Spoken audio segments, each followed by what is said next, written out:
Hello, and welcome to the podcast known as the Soul Ashraya podcast, where we are getting shelter for the soul today. How are you, my friend Balaram? This is Balaram Shakti Das, and I am, and I am Bhakti Jake, and we are going to be reading out of the Krishna book. That is where we're at right now. And we will be discussing the topics that affect our lives on a daily basis. And we are going to be discussing the topics that deal with spiritual life and spiritual things in this age of Kali Yuga. Balaram, would you like to do the invocations and open this up? Excellent. Yes. So yeah, we can repeat the first mantra and then do the rest together. Om Namo Bhagavate Vasudevaya. Om Namo Bhagavate Vasudevaya. Om Namo Bhagavate Vasudevaya. Om Namo Bhagavate Vasudevaya. Om Namo Bhagavate Vasudevaya. Om Namo Bhagavate Vasudevaya. Om Jnanatimirandasya Jnananjana Shalakaya Chakshurunmilitam Yena Tasmai Shri Gurave Namaha Vansha Kalpatarubhyascha Kripa Sindhubhya Evacha Patitanam Pavanebhyo Vaishnavibhyo Namo Namaha Namo Om Vishnu Padaya Krishna Prishtaya Bhutale Shrimate Bhaktivedanta Swami Niti Namine Namaste Saraswati Deve Gauravani Pracharine Nirvishesha Shunyavadi Paschata Deshatarine Jai Shri Krishna Chaitanya Prabhu Nityananda Shri Advaita Gadadhara Shiva Sadi Gaura Bhakta Vrinda Hare Krishna Krishna Krishna Hare Hare Hare Rama Rama Rama Hare Hare. Jai. So how are you doing today? Doing fantastic. Yeah. How are you? You look good. You look really good. I like that. Thanks. That you got there. That's pretty. Quarto, yeah. Yeah, that's nice. Nice mala too. Pretty cool. Yeah. I'm just like Hawaiian man today. I've been really into drinking coconut milk lately because I'm out in the sun all day. Coconut milk or coconut water? Oh, coconut milk. Well, coconut milk and coconut water, I guess, but I've been using the coconut milk and mixing it up, and I guess it's really good for your skin, so I found a can of coconut milk that was like 10 years after the best before date on it. So so just opened it up and guzzled it right down. It's pretty good. I put it in my tea actually. So yeah, I'm feeling good right now. I'm feeling good. Yeah, I'm ready for the show. Ready to get into the word. Oh yeah. Yeah. See, that's the thing about these best before dates is like if the can is completely rusted and dented, kids at home, do not do it. But this can was like shining. It looked like it was brand new off a store shelf. So I rolled the dice, and I'm here. We're doing the show. I'm alive. I feel good. Yeah, man. You put it in your tea. That's what I've been doing with it. I am trying to cut down on the coffee, and so which is like a ridiculous thing to do when you live in upstate New York is like try to cut down on coffee. So I've been getting into the tea, like ginger teas and stuff like that. And so, it's Yeah. trying to get away from the milk and all that. We've been talking about ahimsa at the book studies that I've been doing with Ishvara. Mhm. So yeah, Nice. getting away from the milk Yeah. stuff. All those things, they'll influence your consciousness, and the subtle, what your energy, will get affected. And it causes basically a chemical imbalance that then becomes very difficult to break out of. But we need to in order to be, stable, in sobriety, and so forth. Yeah. But it's definitely a process.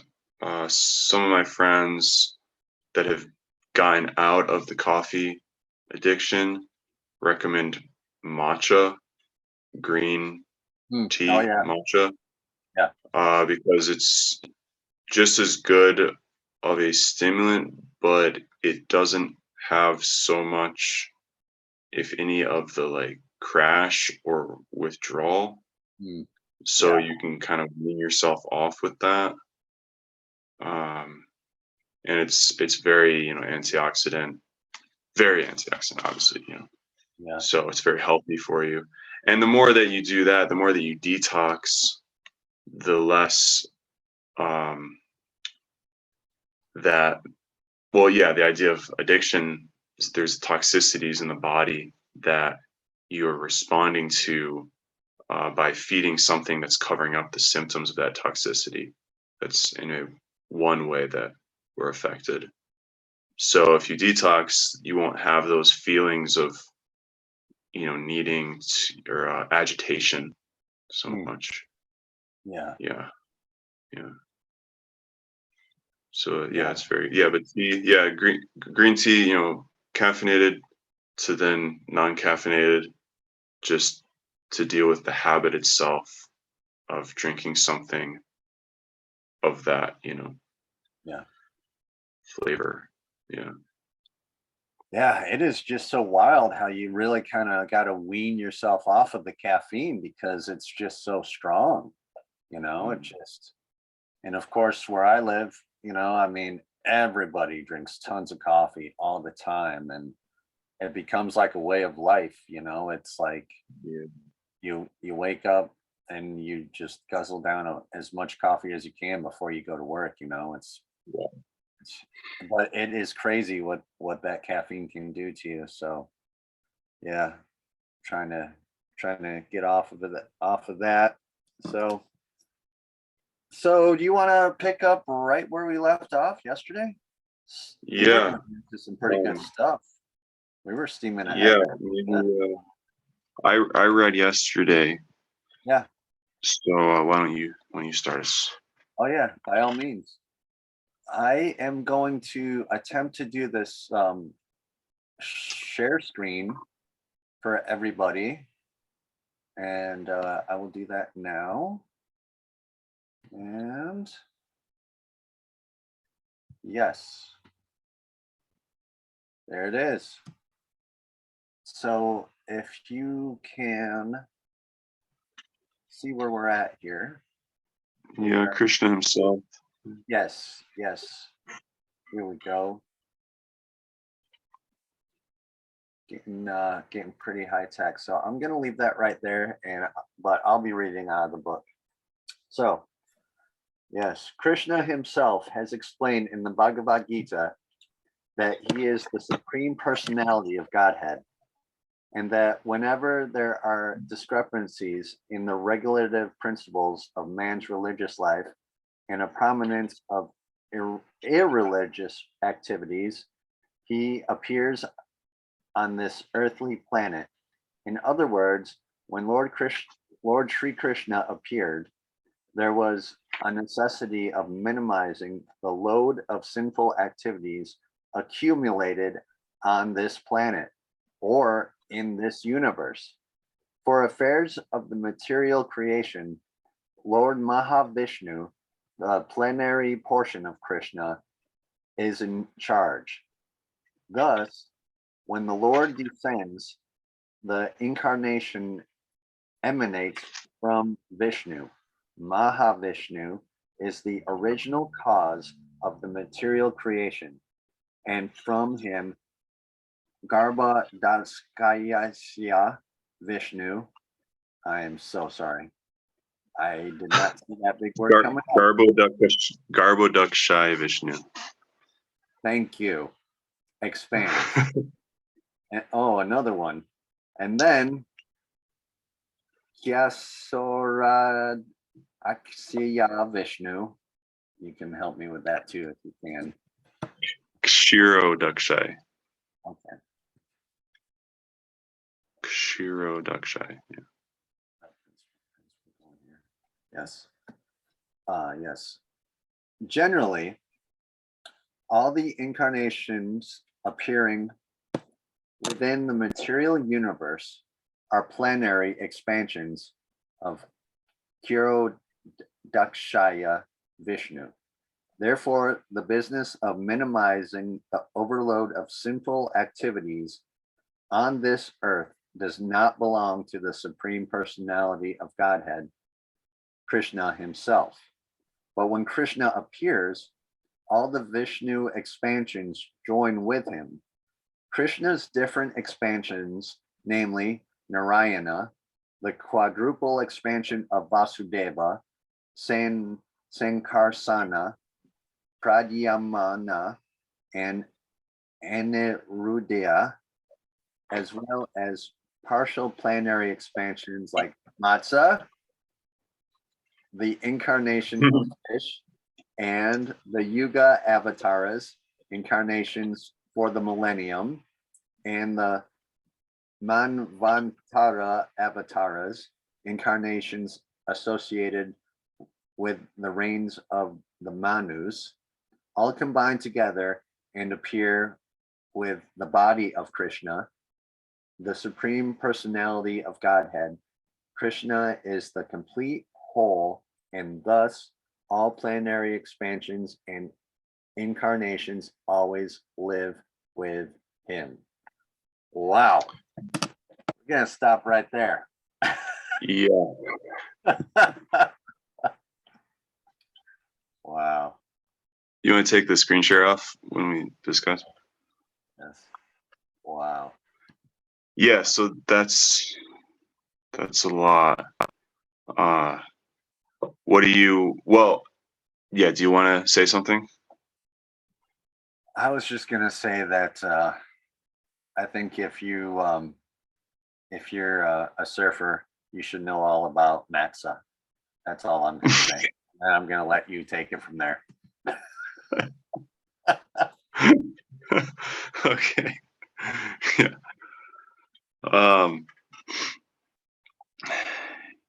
Yeah, so kind of two things here is the reference of the Bhagavad Gita that Krishna directly states that he is the Supreme Personality of Godhead, the Supreme Person, in various ways. Aham sarvasya prabhavo mata sarvam pravartate is in the core of the Gita. There's 4 core verses that basically summarize the whole thing. And the first one is Krishna says that all spiritual and material realities emanate from me. You know, and then yeah,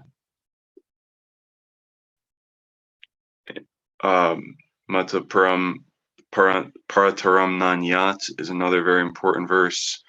Krishna says that there's no true spiritual superior than me, and that all everything that is rests on me as pearls are strung on a string.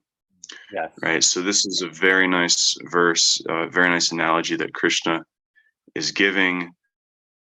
That, you know, when you look at a pearl necklace, the pearls are you know, right up against each other, so you can't see that there's a thread there. but you can infer that there's there's a thread, because there obviously is something, like these. You can't see what's connecting them. It might be a string, it might be a fish line, but you don't know, but there is something there. So it's like that, it's like, was it Bob Marley? There's a natural mystic flowing through the air. Is that what it is? There's something there. There's something connecting everything. Krishna says, oh, that's me. And he goes on to say that it's not the impersonal Brahman. It's not something impersonal. Well, that something is known as the impersonal Brahman. It's this kind of nebulous, all-pervading, nondescript something, totally undifferentiated. That is true, but Krishna says that he is the basis of that impersonal Brahman. Brahmano hi pratishtaham. And those who consider those, basically Krishna knows everything. There's another verse he says, I know everything, but me nobody knows. And the foolish and those without knowledge think that that the absolute truth was impersonal and then became personal with the advent of Krishna. Like it took on a personality. The unmanifest Godhead became manifest, right? So there's these different theories like that the Bhagavad Gita, if you study the Bhagavad Gita systematically, it will defeat all of those, all various theories, and it will reconcile all varieties of philosophy, actually. Bhagavad Gita is perfectly comprehensive. So Prabhupada first is referencing that, and then also yada yada hi dharmasya glanir bhavati bharata, that whenever and wherever there's a decline, glanir, in religious principles, dharma, that he appears himself. Basically, so this is the word avatar. Avatar means to descend. Yeah. Right, or one who descends, avatara. And that there is a manifestation of the divine here in the mundane world.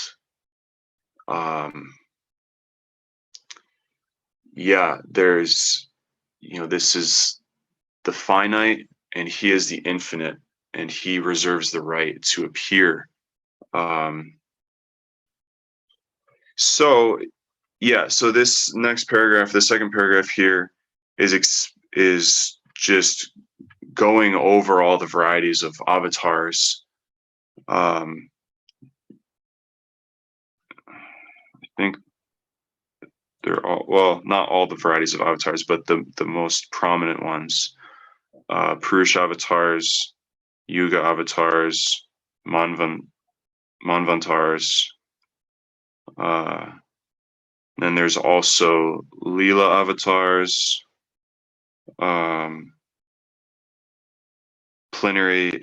partial plenary expansions like Matsya and the incarnation of a fish. That is a Leela avatar. And then Shakti Avesh avatar is when the Lord doesn't descend himself in a plenary portion of him. So plenary means that's God. That's 100% God, right? The whole plenary, right? I mean, the whole is there, it's present.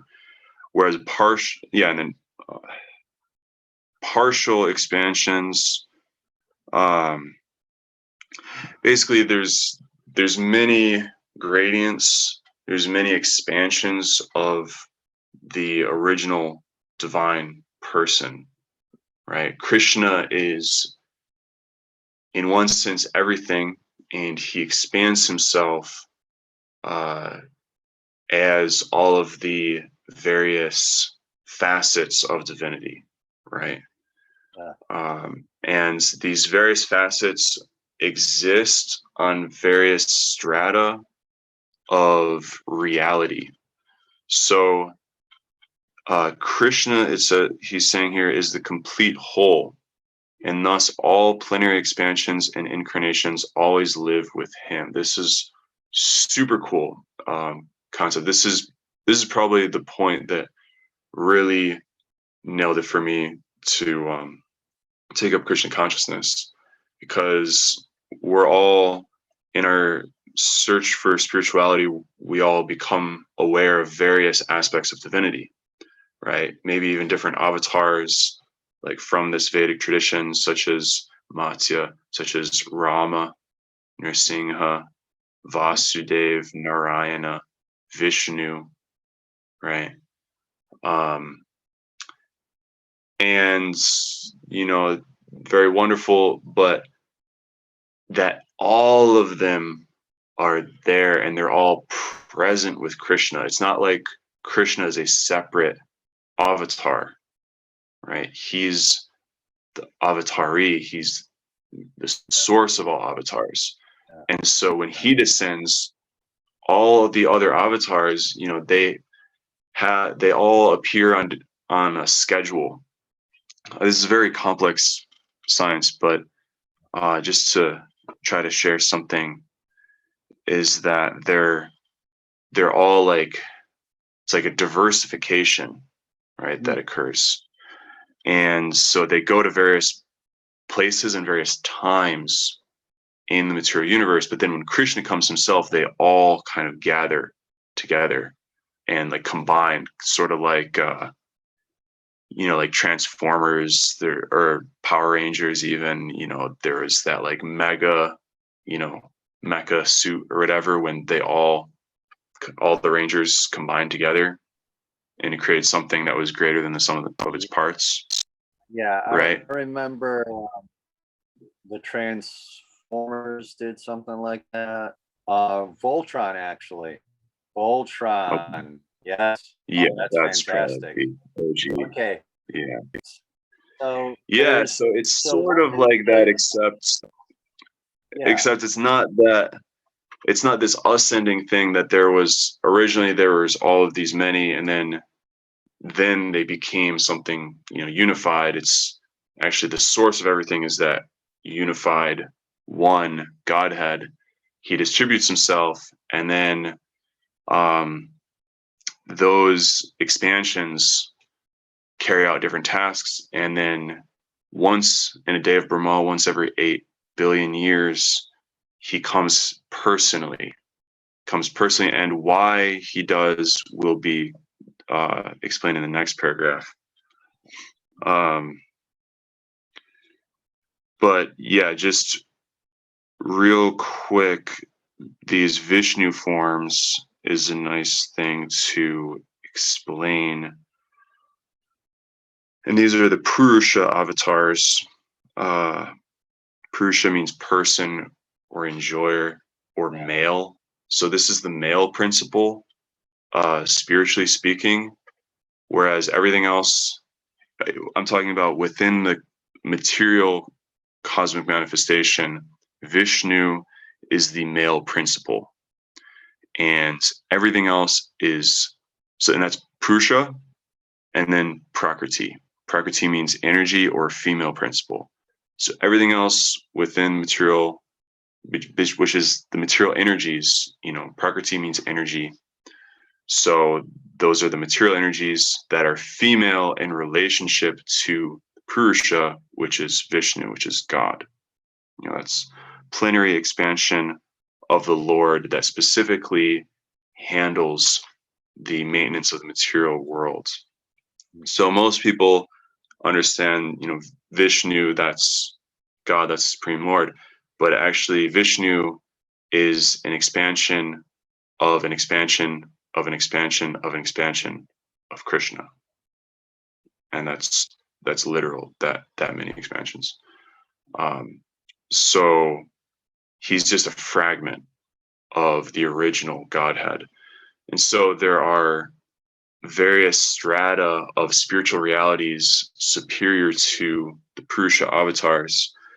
So in one sense, there's difference. Another sense, it's the exact same person, just like I think again we used this analogy of the judge, right, who has different facets to his personality. Remember that?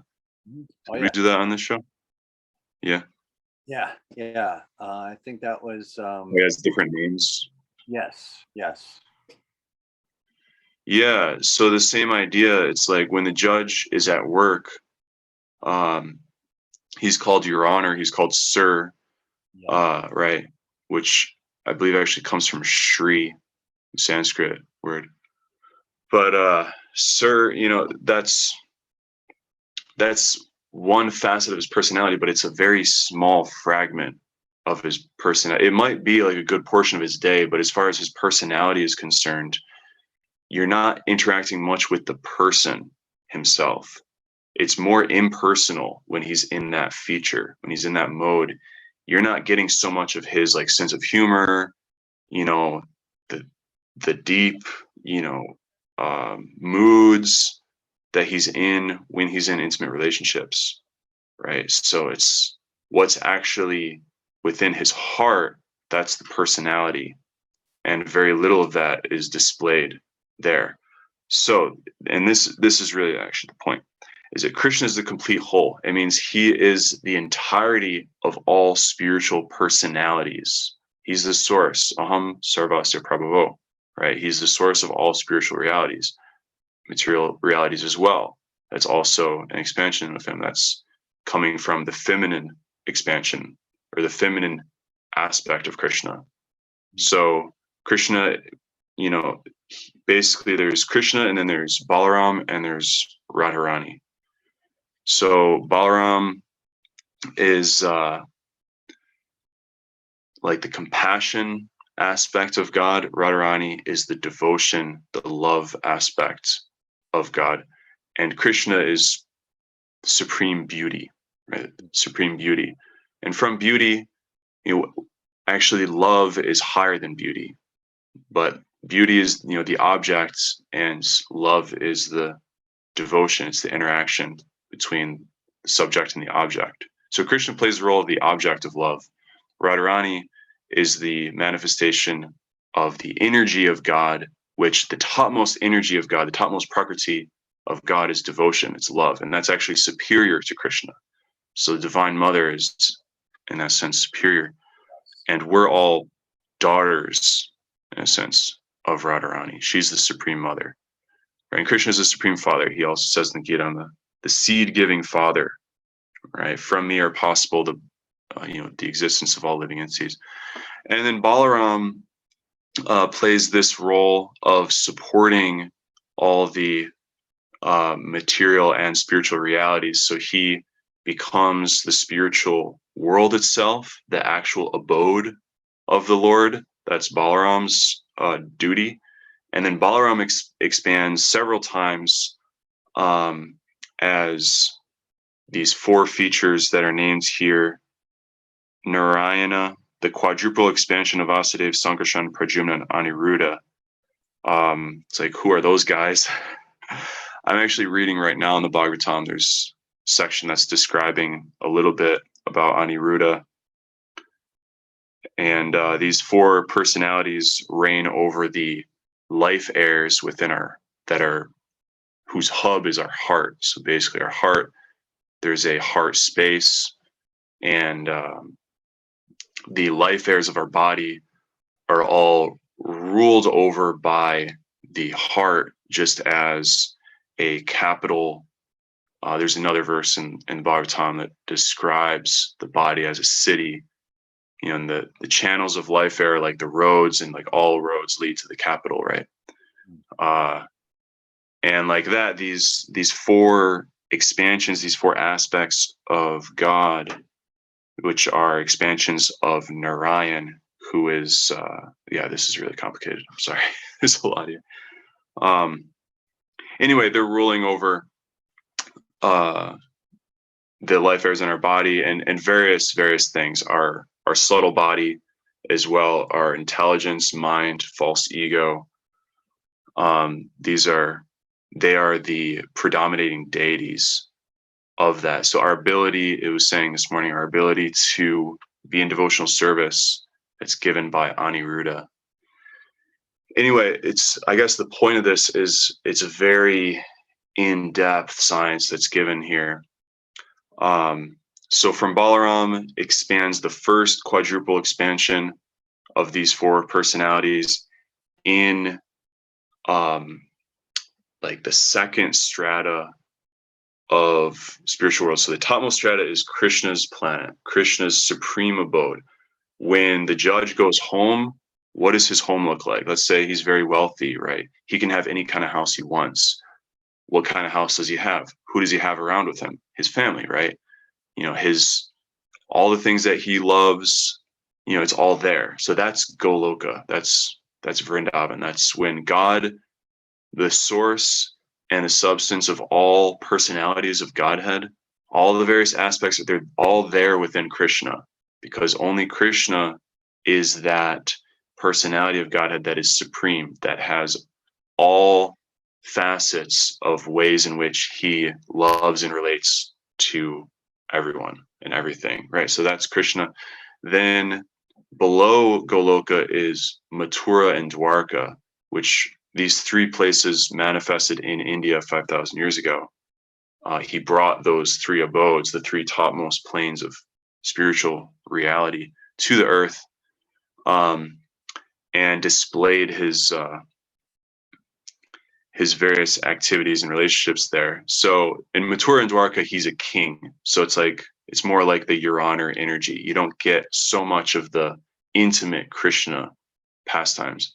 And that's this next paragraph will say something on that.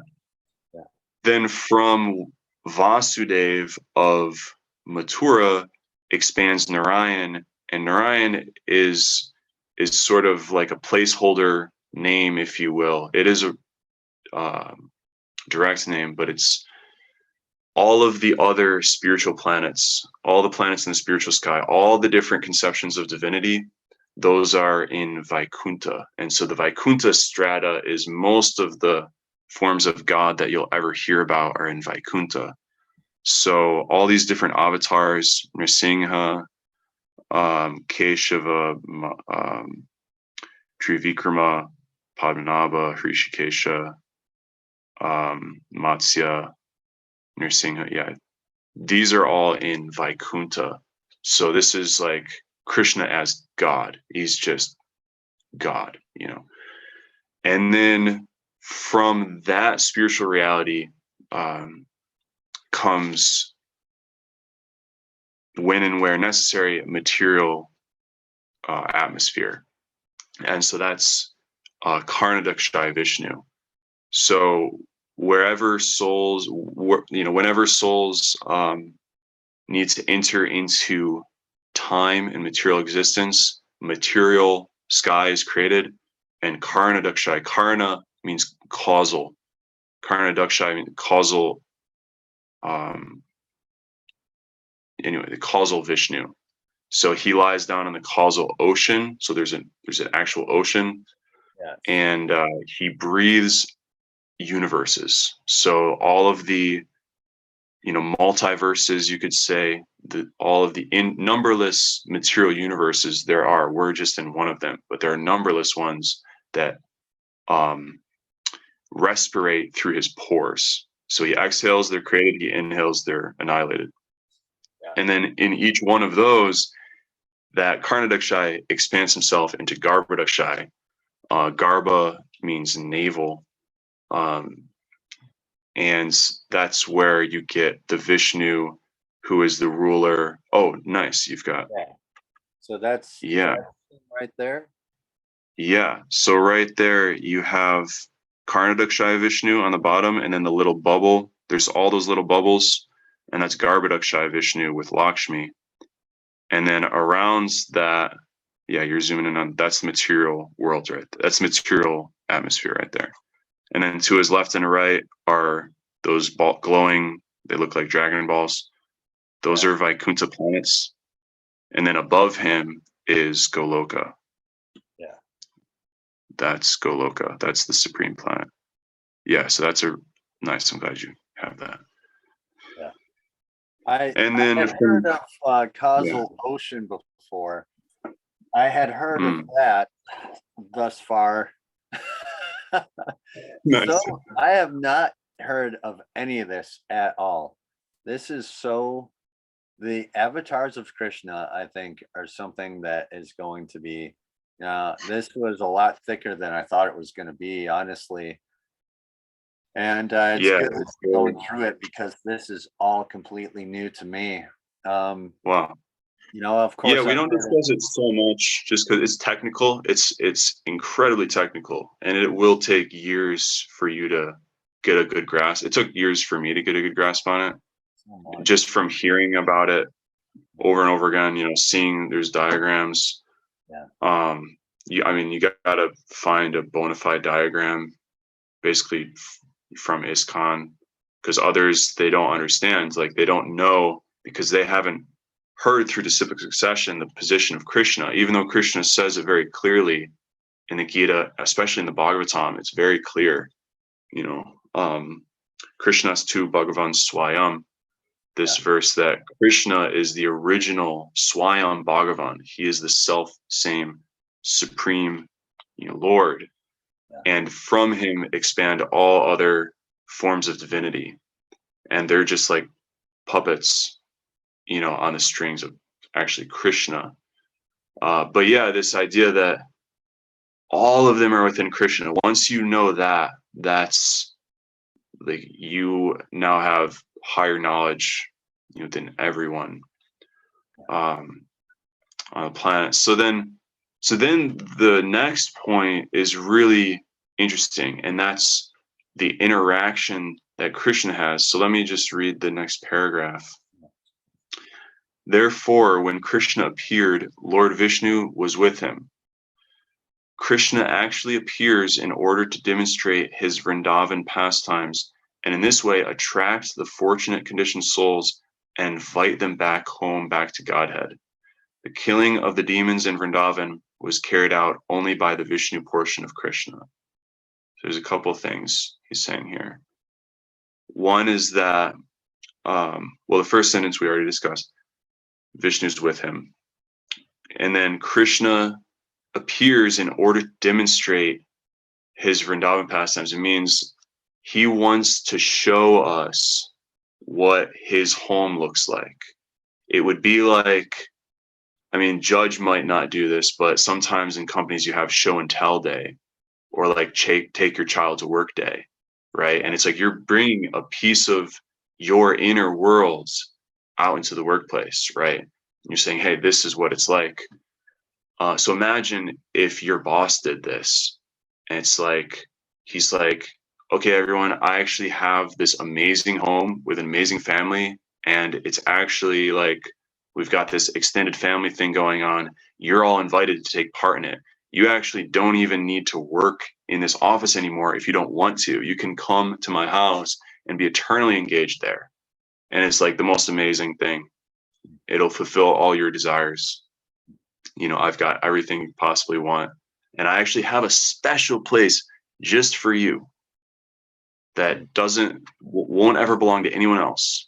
It's like, who would turn that down? So that is what Krishna specifically, he's doing that. Krishna is only engaged in loving exchanges. So when he comes, the principal reason is to exhibit how wonderful his world is. Now, he's also doing these secondary tasks that pretty much all other avatars are doing, which is establish principles of Dharma, reclaim pious souls, like bring them back to the spiritual world, Yeah. and just in general, right? Maybe Vaikuntha for most avatars.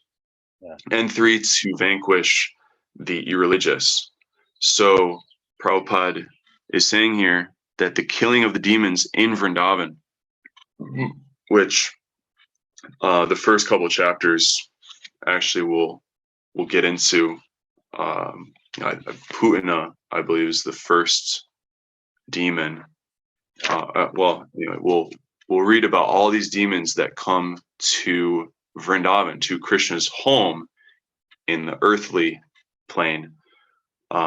this like facsimile. It's which is also, because he's there, because he's present, it is spiritually surcharged, but it also has this element of interface with material energy.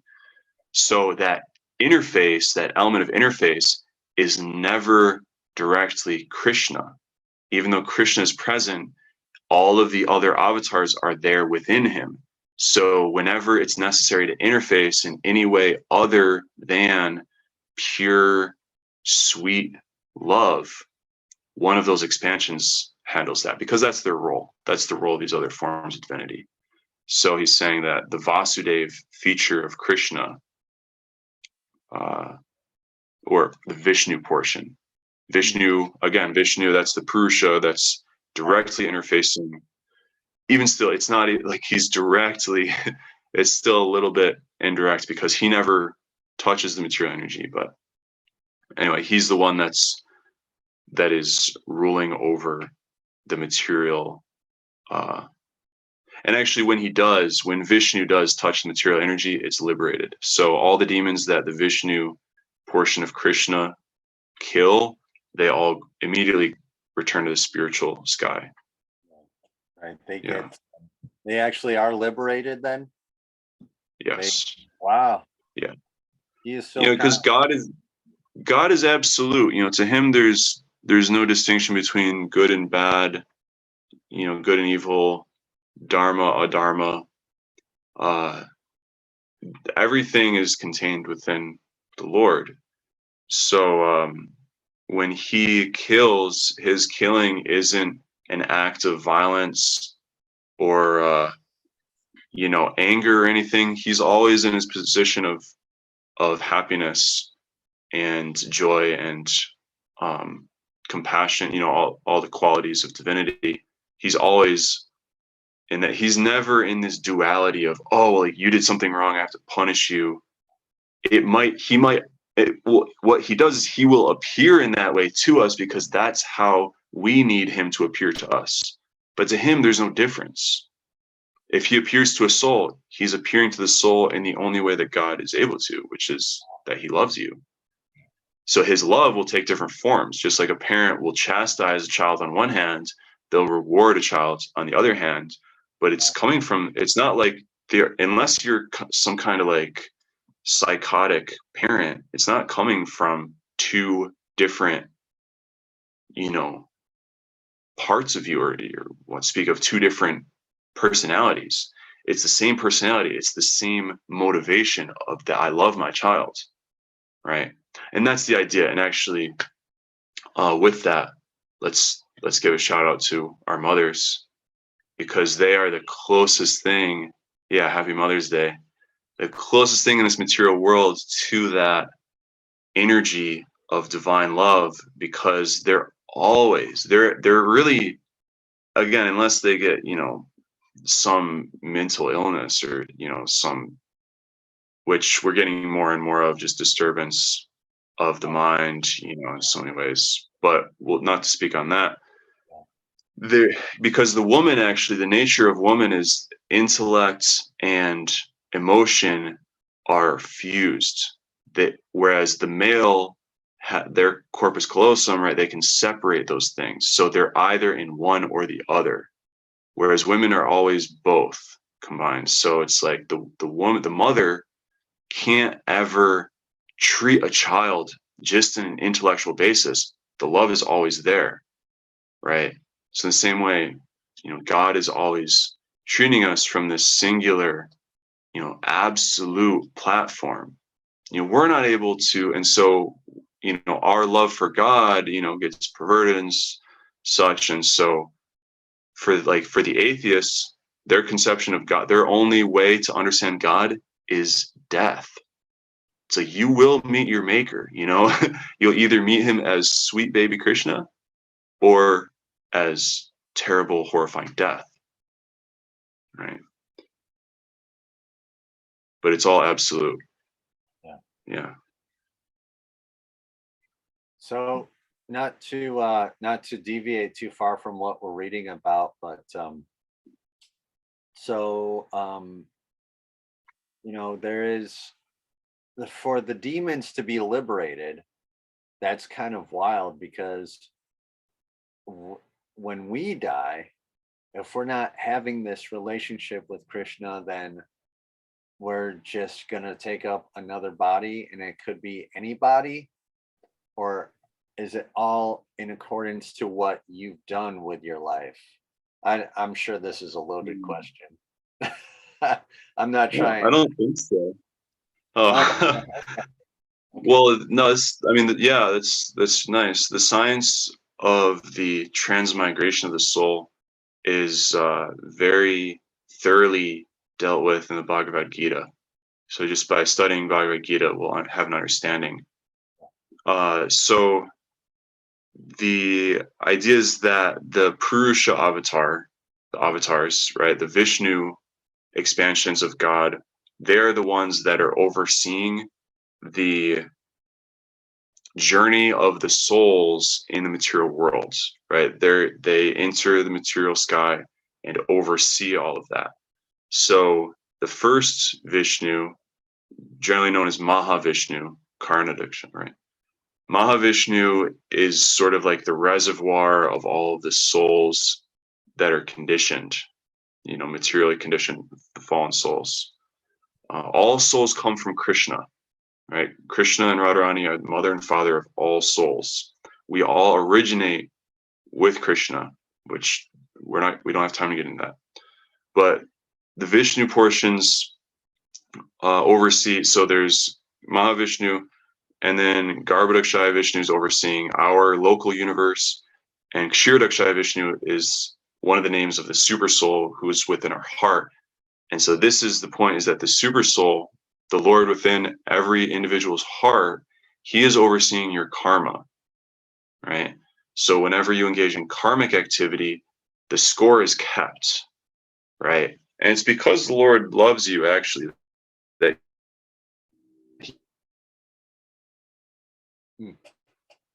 sorry, buddy, you're breaking up. he encourages you from within. He inspires you. If you listen, if you do what's good for you, that conscience is there, but it gets covered up the more that we indulge, right? We can't listen. We refuse to listen, and then it's very difficult to listen. But he's there. So he's giving a chance to everyone.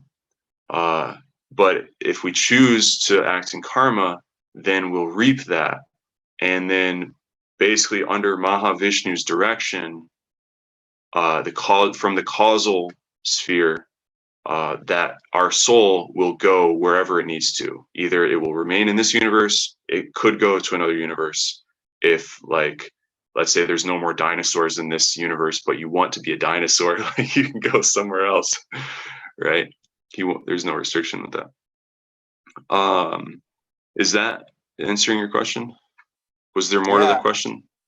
Well, I feel like no. That's a pretty good answer for it, actually, because I feel like we're starting to deal with things that are going to be like buy-ins for people, like, so to speak, like, well, I believe in Krishna consciousness because of this reason, and this is, in my mind, one of those major reasons why someone would want to take up Krishna consciousness is because, okay, what is going to happen to me when this body dies? Like, I have been told that the whole concept of having a soul and a spirit from your body is indeed a Vedic principle, and that it was adopted. That principle was adopted by other religions, but it all originates with the Vedas and the fact that we are this body and we are an eternal soul. So I guess that, yeah, you answered it. You definitely answered it. And I just wanted to make that perfectly clear, is that I think we talked about it maybe on the first or second episode, how Krishna is always eternal. He's always been eternal. He will always be eternal. And so we are eternal because we're part and parcel of him. I think that we're just getting into some really, really fundamental brass tacks kind of things here, like really getting down to the deadpan science of it all. And yeah, so okay, I'm just kind of watching the Nice. time, but you call it whenever Yeah. whenever we gotta. Yeah, thank you. Yeah, you know. Yeah, so just to cite the Gita, chapter 8, attaining the Supreme, Krishna is really breaking down the science because Arjuna is asking the big questions, right? He's really, trying to understand, because the previous chapter, knowledge of the absolute, Krishna explained so many things. And he finishes the chapter talking about how one can know Krishna, the Supreme Personality of Godhead, even at the time of death, by being in full Krishna consciousness.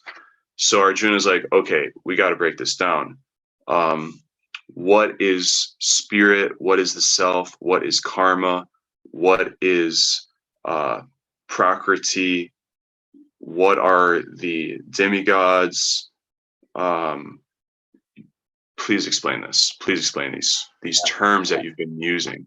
Yeah. So, who is the Lord of sacrifice? Who is that God in the heart?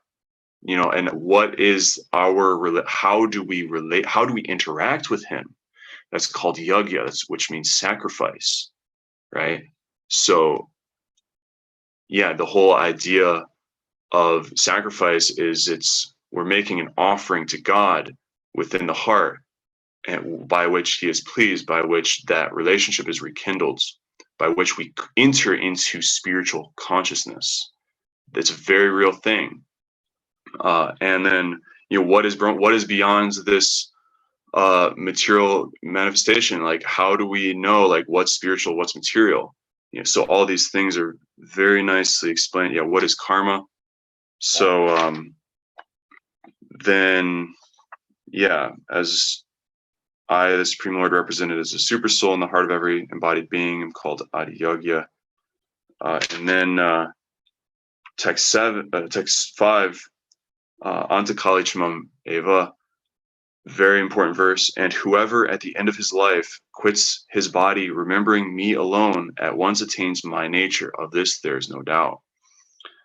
So if we're in Krishna consciousness at the time of death, if we're remembering God at the time of death, remembrance of God is absolute, right? That means you're in full spiritual consciousness. You can't remember, like, the ability to remember God comes from God's grace, actually, totally. And Krishna says this, prasadad. He says, by my grace, you will be able to do this. And then the next verse, so the first, he's saying, like, what is the ultimate thing that you can attain at the time of death? And then he makes a general statement. Whatever state of being one remembers when he quits his body, O son of Kunti, that state he will attain without fail. So this is the, what do you call, like, the pinhole verse that is like linchpin, maybe, verse that's explaining so much that what you were just discussing, for us to understand, how, like, what happens after death. It's just laid right on the table.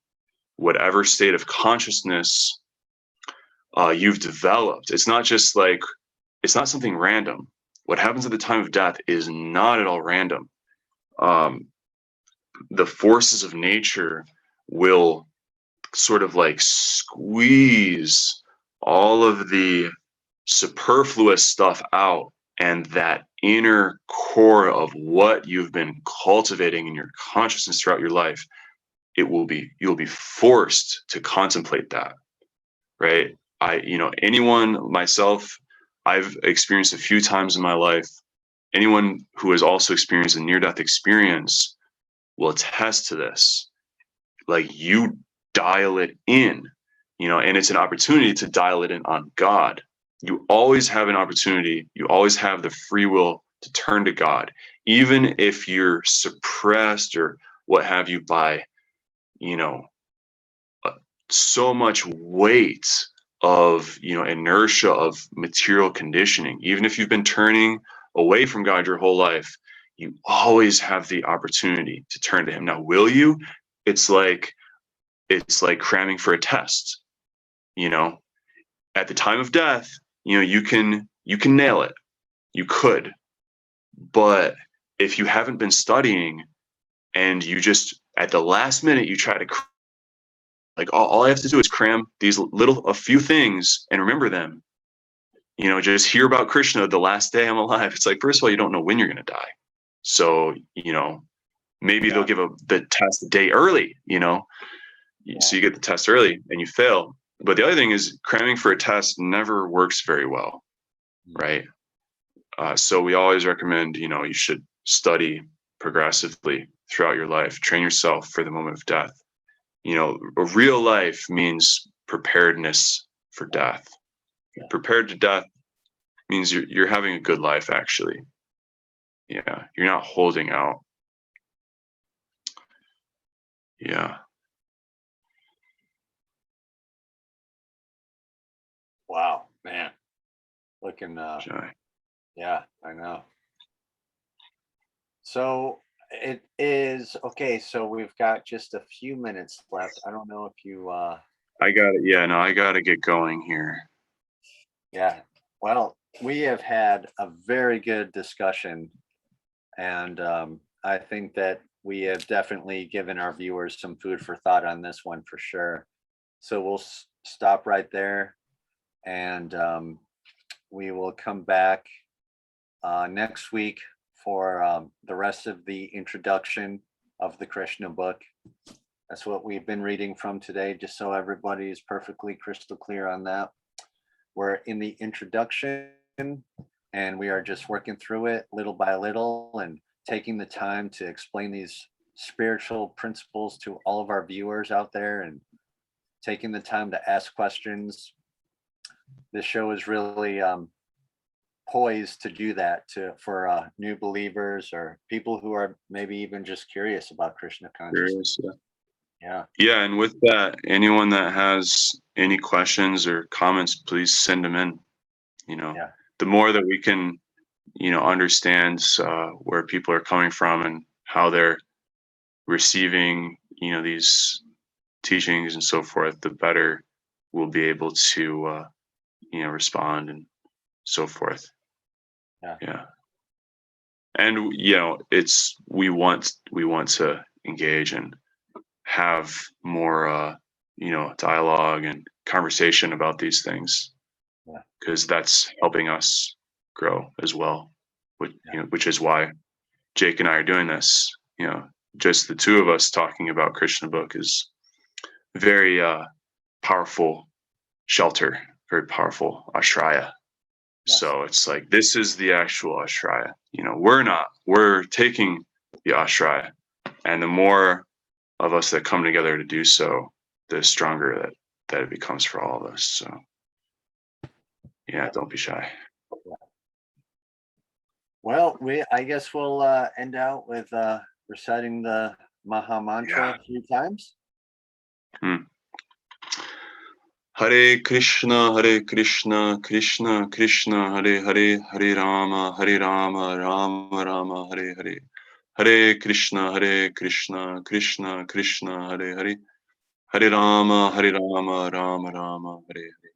Hare Krishna, Krishna Krishna, Hare Hare. Hare Rama, Rama Rama, Hare Hare. All right. Srila Prabhupada ki jai. All right, everybody. Thank you so much for watching us, and we will catch you next time. And until then, Haribol. Haribol.